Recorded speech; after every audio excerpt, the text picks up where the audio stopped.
Ladies and gentlemen, welcome to Spotlight On here at AFTERBUZZ TV. Today I'm very excited to be talking with Rene Reyes, who I would argue has the coolest job in Hollywood, so stay tuned.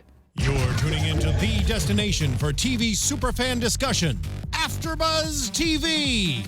And now, let the buzz begin. Ladies and gentlemen, welcome to Spotlight On here at AFTERBUZZ TV. My name is Jeff Graham. If you want to find me online, you can do so at Jeffrey C. Graham. Rene, thank you for being here today. It is my great pleasure to get to talk to you, Jeff. So this is the Parks and Rec theme, which, as we were talking at the top of the show, one of your favorite shows of all time. One of my favorite shows ever. Absolutely. And Rene's actually met Amy Poehler, because we're going to be talking a lot about it, but Rene has a very cool job, as I mentioned. Rene's official title is the executive in charge of production at the Paley Center for Media. Before we dive in, Rene, I would love for you to brief both me and our audience as to exactly what the Paley Center for Media is. Well, first, executive in charge of production, as I told you earlier, only means that I get to talk to Jeff Graham on AFTERBUZZ, which is very, very But cool. In terms of the list of cool people you've met and talked with, I am very low right on it. up there. Jeff Right up. Graham. Well, thank you. Amy Poehler, Jeff. Then me. I mean, Amy Poehler is at the top of every list, Indeed. But if I'm number two, I'll take it. Thank you, Rene. Right. George Carlin is right. The George Carlin's three. Tina Fey's probably four. Would that be right? Yeah, Okay. exactly. So what is the Paley Center? Let us know. Kind of brief us on exactly what it is. The Paley Center for Media really is a museum that celebrates great television, basically. We were founded in 1975 by William S. Paley, who, amongst other incredible things, also founded CBS Television and the CBS Radio Network.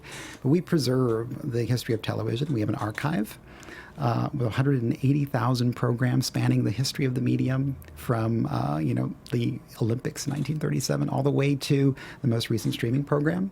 And we do panels with great actors and stars all throughout the year, conversations that bring fans close to the stars they love. It's so great. And you guys have an center on the West Coast, of course, in Beverly Hills, but also a New York center as well. Yes, we are in the hills of Beverly, right in downtown Beverly Hills, and also right in Midtown Manhattan. It's a cool location for those who have never been to Beverly Hills. It's like one street away from Rodeo Drive, Indeed. Surrounded by a lot of fancy boutiques and stores.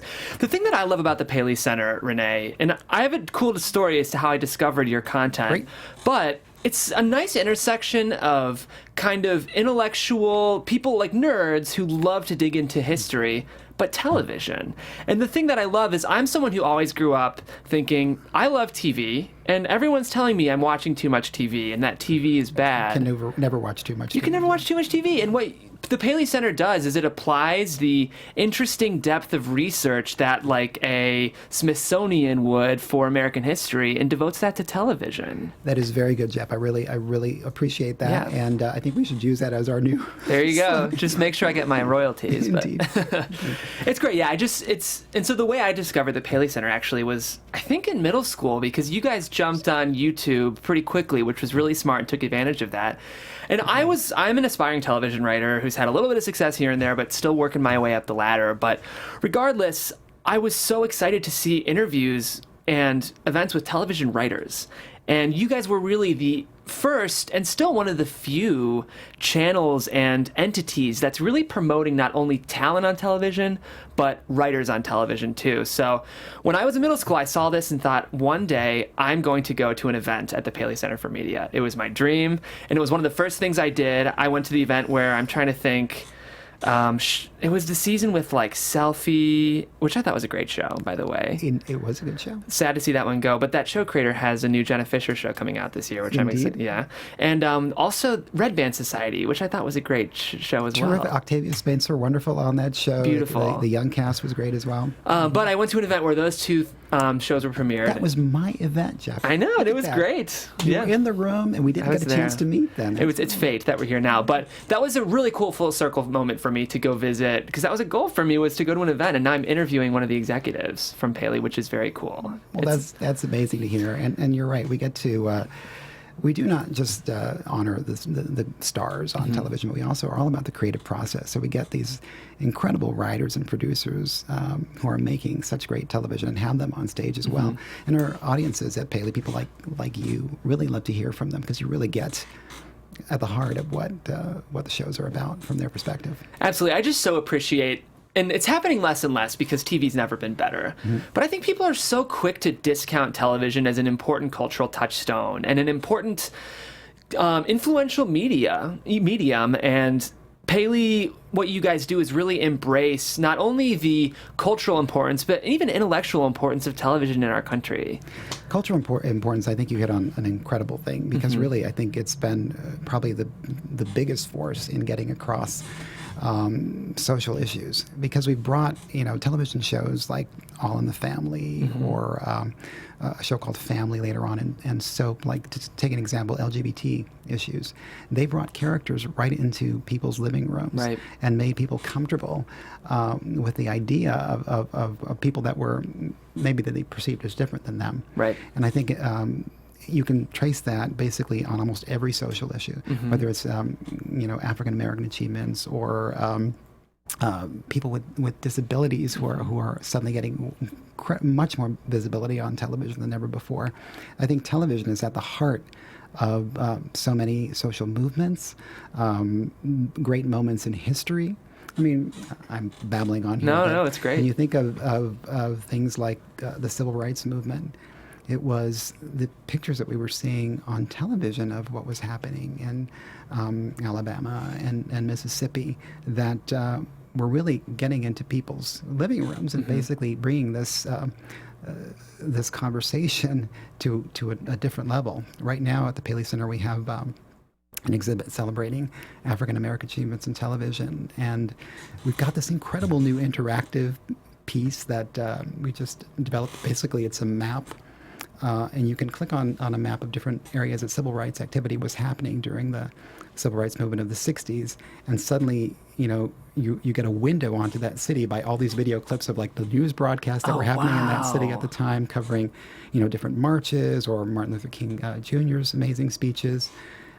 So I think through television, you can really tell the history of so many social movements in this country, basically. Yeah, I mean, my grandma, God love her, I think it was a little wary about all the trans issues that are happening in our country right now. But she started watching Transparent, and it's been so interesting to see, because she loves the show. Yeah. Because it is, I mean, if you can, it's all about storytelling, right? If you can get people on board of a narrative and get them to understand the empathy that comes with being human.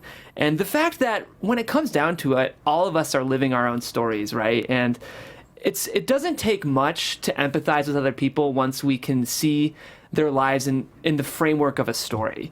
And it's been amazing to see how my grandma views the trans movement so differently now, because she loves Jeffrey Tambor's performance on that show. And it is a great show. But it is a great show, and I've heard that from so many people about that particular show, and other performers on other shows like Liver and Cox, who've done such great things on television. And really, we've had so much conversation about trans issues right now in media, and I think television has really made a difference. Yeah. So I would love to get to know you better, Rene, because again, I think you have one of the coolest jobs in Hollywood. I'm very lucky. Where did you grow up, and have you always loved television? I grew up in Miami, Florida, and it's a beautiful city, and I have always loved television. I've always loved entertainment in general. I was always someone who spent their weekends at the public library, just reading books on entertainment. And cool. I watched a lot of television growing up. TV Guide magazine was like a Bible where you used to get it and write down things that you wanted to see throughout the week. It's a little different now with you get your guide on your television or your phone or whatever. But at that point, TV Guide was like, oh my God, this is coming on television. The Bible, right? Indeed. Yeah. And so that love, I mean, just sort of always, I knew that I wanted to have a career in entertainment. I didn't think that I would be doing what I would be doing right now. I didn't think that kind of a job at a place like a museum that was about television even existed. I was born just before the museum was founded, and I didn't really find out about it until I was in high school. But once I did, I thought, maybe one day I'll do that. But then you get your careers take you different places. I did retail like most people did for early jobs. I got to work, and then I got to work for bookstores for a long time. I got to book author tours, and that was sort of an entree into getting to work with talent. So I would, in a given week, I'd have someone like Kirk Douglas. Wow. And LL Cool J. So that was kind of a cool. So do you feel like your book publicity was specifically connected to entertainment industry figures who were publishing? you know, I sort of made it such because Yeah. I was already sort of seeking out the events related to people who were working in television, like even like early television. Like I got to do events with Steve Allen or, cool. or Betty Garrett, who'd been like an MGM actress, and I always loved those kind of things. Any Norman Lear interactions? Norman Lear, all my Norman Lear interactions have happened at the Paley Center for Media. I've Cool. had several incredible evenings that he's been a part of, and I mean that career. I know. To think of what he's accomplished in television across all of these decades, and he is, I think as we speak, he's 95, maybe 96, and he has a show on a streaming platform, a hit, One Day at a Time. Incredible. Finally started watching it. Yes, if you are not watching One Day at a Time, please tune into download or stream One Day at a Time on Netflix. It is fantastic. It's really. so good. I've got to say, I'm known to get emotional during movies and TV. I tell my fiance that I think repress a lot of my emotions until I'm watching TV or movies, and it just all comes out. I tell her I'm allergic to good storytelling, is what I say. But I was admittedly a little hungover on Sunday of this week, and I watched the pilot of One Day at a Time, and I was very moved. It's a very emotionally stirring show. What they've done with the show, and you know, I love the show, the original show as well too, and it was really doing incredible things in terms of, you know, single moms, divorced moms raising young women at that time in television. It was no other show really was quite like that at the time, and now they turn it on its ear, and they've got sort of the same basic premise, but they made it a Latina family, and they've got incredible performers on it. Justina Machado, who's the lead actress, She's outstanding.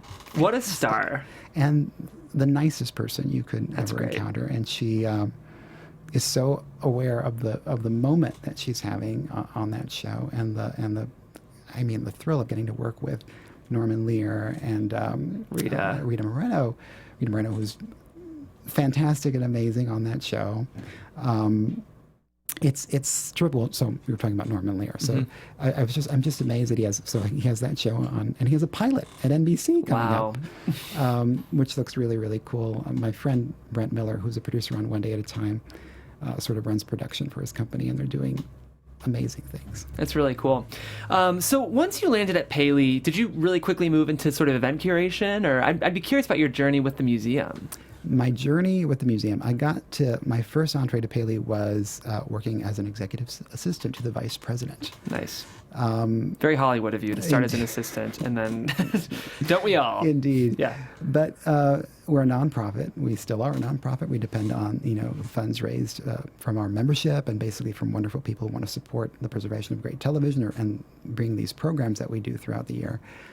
So we all do everything at the Paley Center. It's a small but mighty team. So, you know, executive assistant to the vice president could have been, today I am moving the exhibit cases over to this place, or I am actually, you know, prepping interview questions for a panel. So it was like a great window to everything that the Paley Center did. And I got to sort of work on the events through what I was working with her on, because she was hosting so many of the programs. And then the position became available, and I'd already been doing some of the events, and I got it. And now 14 years and like 700 evenings later, I get to sit with Jeff Graham. Oh man, if I'm the Pinnacle, we need to do some reevaluation. I don't want to. But okay, so that's so cool. Obviously, one of the things I was very excited to talk with you about is very few people in Hollywood have probably gotten to kind of rub noses with as many amazing. We've already talked about Norman Lear and Amy Poehler. Who are some of the? I know you probably have a very long list, but I'd just be curious about maybe your top 2 or 3 sort of interactions or moments or memories you've had having coordinated all these amazing events. You know, some of the icons that I've been able to have events honoring, people like George Carlin, who did his last public appearance with an event that I did that was amazing. Wow. You know, Bob Newhart and Carol Burnett, Quincy Jones, Oprah. Yeah. Who's that again? Oprah? Is she a big? Okay, yeah, I remember that. I mean, that was it's kind of an interesting thing where you're in the sort of sphere of Oprah, because she has an incredible energy about her, and it's very positive. Yeah. And to watch people's faces as they react to her, it's pretty cool. One of my favorite things is a show that I loved, and Mad Men. Oh, yeah. And I remember before the show had started, I saw a photo from in the trades, a production photo from like they were shooting this pilot for this show about Madison Avenue in the 50s and how advertising was changing our culture. And I looked at that and I said, this is something we have to do at the Paley Center. And it hadn't even started yet. And I started to like try to find out who was doing this show. And AMC, the network, was really, that was like their first really big foray into original programming. They had no PR office out here in Los Angeles. Wow. But I was able to put together the first event honoring Mad Men. The first time the cast had been on stage together. And that was a thrill. And then to have them back, several times through the years when the show was like this huge, incredible success was really gratifying. Yeah, because when the show started, AMC was a bit more of a fledgling. Because was that pre-Breaking Bad as well? I believe so. Or around the same time. It is. They've had this meteoric AMC. It's crazy. You think about now with Better Call Saul, too. But, because even then, John Hamm wasn't the John Hamm he is now. And Moss. Elizabeth Moss wasn't the Elizabeth Moss she is now. So incredible what's come out of that show. Yeah. But it all comes back to the writing on that show, which was amazing. Yeah. We also at the Paley Center got to be a special part of it too, because the production team was always coming over to the archive and looking at advertising from the period or different key moments. Like there was a whole episode about one of Muhammad Ali's early fights and how it related to the show. Mm-hmm. And they got that footage from the Paley Center archive. So wow, it was cool. fun to be involved in that part. I'm sure it was. So we were talking a bit about Norman Lear. I feel like if we're talking about our sort of analogs to Norman Lear now, it's hard to ignore Ryan Murphy. When you look at his slate of shows and his influence and his interest in social issues where they intersect with television. Have you gotten to meet Ryan Murphy? I'd have to ask. Ryan Murphy, I've had the great pleasure of hosting on our stage on numerous occasions. He's a wonderful supporter of the Paley Center. And actually, I had a night that was honoring Ryan that Norman Lear introduced. Wow. So that was really great. But yeah, he's done some of the most creative work in television, some of the most, and still hear what's coming up. His slate of new shows is pretty incredible. How are you watching Versace right now? You're Miami, so. I am watching Versace, actually. Yes, I'm going to watch it tonight. Yeah, I was going to say. It's a show that I watch live. Nice. I love what he's doing in this season with the silences. Mm. There are great stretches of time that there isn't dialogue happening in the scenes, but there's so much emotion being conveyed by the actors and the way the camera is approaching all these scenes that it is. I think it's fantastic. Yeah. Penelope Cruz is on this show. It's my gosh. And she's so good. Somehow Ryan Murphy has this ability to see actors you might not necessarily expect in specific roles and just really generate these astounding performances, whether it's just through writing or that's more of a directorial choice, right? All these silences. But kind of related to that, it's been fun to watch TV kind of have this artistic revolution. Mm-hmm. I feel like even when I was young, television was kind of viewed as like the B-plus version of filmmaking. But you could almost argue now that television is out-arting film. I don't know. I mean, that's a bold claim to make, and it's been a really good year for movies too. But what's it been like as sort of a television scholar to watch the medium just grow into sort of what it is today? Yeah, and I think when I was first starting at the Paley Center and trying to, work on our television festival, a big TV festival we produce every year called PaleyFest, there was still that feeling that television was always sort of a second tier art form. And it really, that's why we were founded, basically, to sort of bring attention to this incredible creative work that was being done in the medium. But I remember with the festival in particular, I was always like looking at the playbook of different film festivals and how they approached honoring the films they were showcasing, and I tried to apply that to television, just because I thought people would automatically, if they're seeing it this way in one thing, then they'll just apply that thought frame to television. But that's just as it relates to what I do. But, of course. But it is an incredibly creative time in television right now, and there's so much. One would say almost too much television, but there's never too much television. It's incredible to have all of these different platforms and how they revolutionized the ability for voices to be heard. Mm-hmm. You can make a pilot in your living room in Sheboygan, right, and have a chance to put it up there for people to see, and that wasn't possible when I was growing up. Well, I discovered Paley from Ohio, so that's an example of how it's just become unimaginably a more global medium than it ever has been. Global and accessible. Global and accessible. Very democratic, I would even go as far as to say. So speaking of just sort of your role in coordinating these events, is there a particular event that was kind of your brainchild that you're especially proud of? I mean, the Mad Men one you mentioned. Yeah. Any others that kind of come to mind? I mean, every one of them has an incredible special moment to me, but what has been very meaningful to me is taking a look at the archive and doing these special evenings that sort of celebrated LGBT achievements in television, and being able to look back at 6 decades of television and see the first time the word like homosexual was uttered on television. And all of those things, those little ripples, got us to Ellen.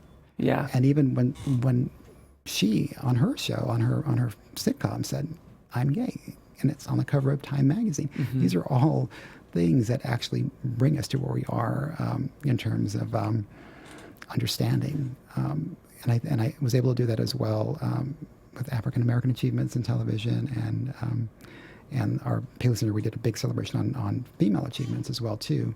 But to establish these special archives that sort of tell this story from television's perspective and preserve the work of these great people who really helped shape our history has been the most gratifying to me.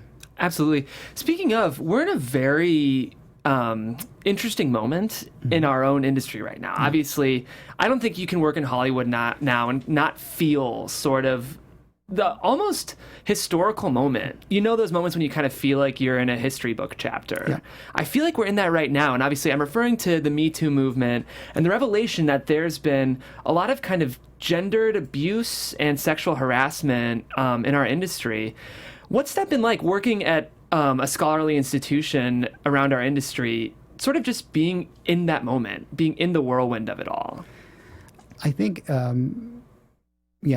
do feel just like you that we're living history, but not just in this, but in everything that's happening at this moment. So at the Paley Center, we wanted to tell those, stories of the great female creators in television, the great female actors working in television throughout our entire history. So just making sure that we're capturing the story that's unfolding, whether it's news coverage that's happening, and including that in the collection, so that 10 years from now, when hopefully we are at a better plane in our existence related to this issue, that we have a way to preserve that history. So we always sort of approach it from like the context of how this is going to play out in history, and making sure we preserve those stories so that 50 years from now someone says it never happened, right? Interesting. You mentioned PaleyFest, which is, of course, kind of the crown jewel of the Paley Center. Can you describe what it is? And it's happening soon, so if people want to get involved, they should start making moves. They should make moves right now. Go to PaleyFest.org, PaleyFest.org, yes, very simple website, and come join us. We are celebrating some of the best shows in television over the course of 2 weeks at the Dolby Theater. If you don't know where that is, it's the beautiful theater in Hollywood where they do the Oscars. The Oscars at the Dolby Theater. And also, you should come visit, even if you're not from LA, because I would say the Dolby's sort of located in the Times Square of Hollywood, if you've never been here. Yep, it's exactly right. Hollywood and Highland. It's where Kimmel shoots, the Ripley's Museum, Walk of Fame. So it's kind of all right there. So not only are you getting to go to PaleyFest, but you're sort of immersed in the tour central of the city. But keep going. I interrupted you. More about PaleyFest. That's true. It is the Times Square, and we are there. Yes. We're gathering like over 100 of the biggest stars in television and writers and creators for 2 weeks of star-studded panels. We're doing exclusive screenings for different shows like Silicon Valley. We're doing their new season premiere before anybody gets to see it. You get to see it at PaleyFest, and then have the whole cast there to talk about what's happening on the show next season. I'm really excited this year that there's so many incredible women in our lineup. We open with Barbra Streisand, which is kind of really fun. You know, that's someone who's been, of course, honored for her work in film and her work in recordings, but never has been honored for her body of work on television. And it's pretty groundbreaking. It's someone who started, you know, working in variety television, like with Bob Hope and Dinah Shore and Judy Garland, and then did her own specials that sort of broke the mold of everything that was being done at the time. And now in 2018, she has a streaming special on Netflix. So she's spanned, you know, all the different platforms for television, and she's still doing like amazing work. Cool. So PaleyFest is happening post-Oscars, right? We are happening right after the Oscars. Actually, the Oscars like are going out of the theater as we're like loading in our festival. So one of the most fun behind the scenes things is because most of the stars who are taking part in PaleyFest, they've just watched the Oscars just like all of us. So they'll get to the theater and you come in backstage, and if it's before the audience is let in, a lot of times they want to go out on the stage just to like, this is where, you know. Okay, so we'll just take a quick film diversion. Yes. If you had to pick your best picture from the year. From the year, oh my gosh. And I haven't seen almost all of them. I just saw Call Me By Your Name. Pretty good. Which I thought was beautifully done. I saw The Greatest Showman, which is not up for contention, but I thought it was very entertaining. I liked it too. I am about to watch The Shape of Water. It's good.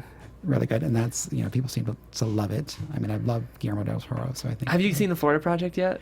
I have not, and I've heard that is fantastic. I finally got the chance. It kind of blew me away. I'll be interested to see what you think. It's I like Sean Baker. He's doing really interesting stuff, and without giving anything away, I would say the last 10 minutes of The Florida Project is one of the most impactful 10 minutes of a movie I've ever seen. So I don't want to set expectations too high, but I do feel like that movie is getting slept on a bit, and I would have loved to have seen a little more recognition by the Academy of that film, but Sean Baker's a young guy, and he's got iPhones, so he can just keep making movies.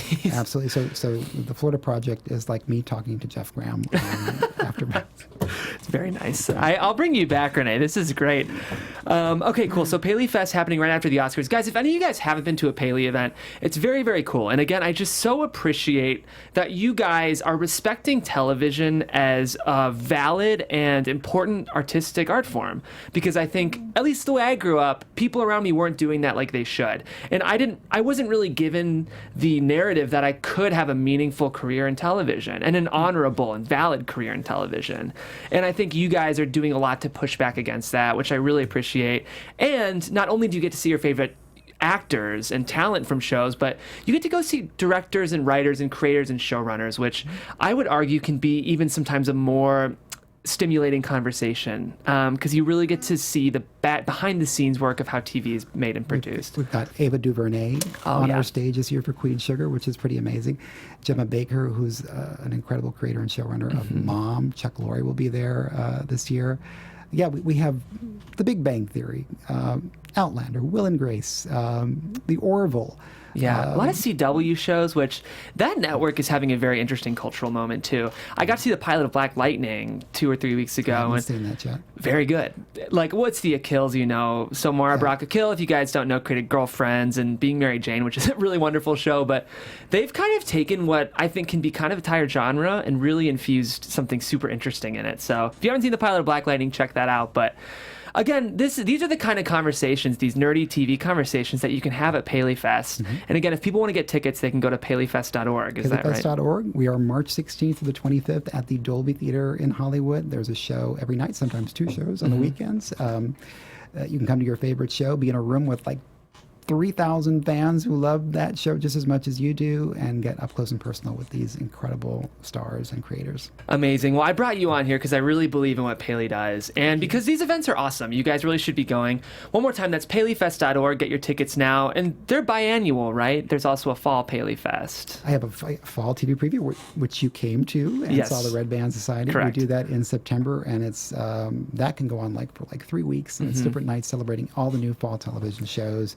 We have a PaleyFest in New York because we have a great facility in New York in case you're on that coast as well too. So if for some reason you can't make this year's winter PaleyFest, just keep your eyes peeled on the Paley schedule because there's always amazing events. And, you know, it's just people respect the institution so much, which is why you guys are able to get these powerhouses in the industry. So check that out. That's PaleyFest.org. If they want to see more updates about just the Paley Center, is that Paley.org? PaleyCenter.org. PaleyCenter.org. Much more logical.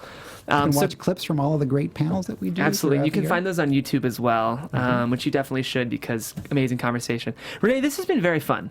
Thank you. I really enjoyed it. Good. If anything, I just like nerding out about television. I'm starting a campaign to have Jeff Graham on our stage as a moderator. I'll take it. He says he's going to tell me his list of favorite television shows. I will. I mean, if it means moderating a panel, I'll watch anything. But I do watch a lot of TV. You know, I'm really enjoying, I don't know if you watch sort of the TBS indie comedies, but People of Earth, Search Party is so good. Yeah. I saw Michael Showalter outside of a Starbucks the other day, and he was on the phone. I think he was probably talking Big Six stuff, and it seemed like kind of a stressful phone call, so I wasn't going to interrupt, but I am loving Search Party, definitely. And People of Earth is another show that's on TBS that you guys should be watching. Very weird and very, very good. Well, this has been really fun, Rene, and I appreciate you being here. Anything else you'd like to push or promote before we make our way out? Just come to the Paley Center. We're all about television. If you love great TV, you know, come through us, not only at PaleyFest, but throughout the year. We host lots of evenings and exhibits and panel conversations. And they're very nice over there, I can tell you that. Well, Rene, if people want to find you online or connect with you and nerd out about TV, they can do that at Rene Rey. Yes, on Twitter. That's Renerey. And just so you guys know, his cover photo is the set of Feud. It is Hedda Hopper's backyard pool. And if you didn't see Feud, another amazing show this year. That's the only problem with TV is every show right now is very good. The medium's never been better. So. My DVR has a restraining order. It's suspended. I love it. Well, guys, if you're wondering about me, my name is Jeff Graham. If you want to find me online, you can do so at Jeffrey C. Graham. For fans of this interview, I'm going to recommend a show that I also host. It's on our sister network, The Popcorn Talk, which is our film interest network. It's a weekly show at 10 a.m. called The Unproduced Table Read, where we table read award-winning scripts, some that have been featured on The Blacklist or other Nickel winners, other award-winning competitions, and we read them on air with professional actors and interview their writers. And it's very, very interesting and fun, and I feel spoiled that I get to host that show. So that's 10 a.m. on Fridays. We also have a podcast. This has been Spotlight On. This is a show where we feature some of Hollywood's most interesting and kind people. And it's been great that you tuned in with us today, and we hope to see you again. For now, subscribe to AfterBuzz TV, and we'll see you next time. From executive producers Maria Menounos, Kevin Undergaro, Phil Svitek, and the entire AfterBuzz TV staff, we would like to thank you for listening to the AfterBuzz TV network. To watch or listen to other after shows and post comments or questions, be sure to visit AfterBuzzTV.com. I'm Sir Richard Wentworth, and this has been a presentation of AfterBuzz TV. Buzz you later. The views expressed herein are those of the hosts only and do not necessarily reflect the views of AfterBuzz TV or its owners or principals.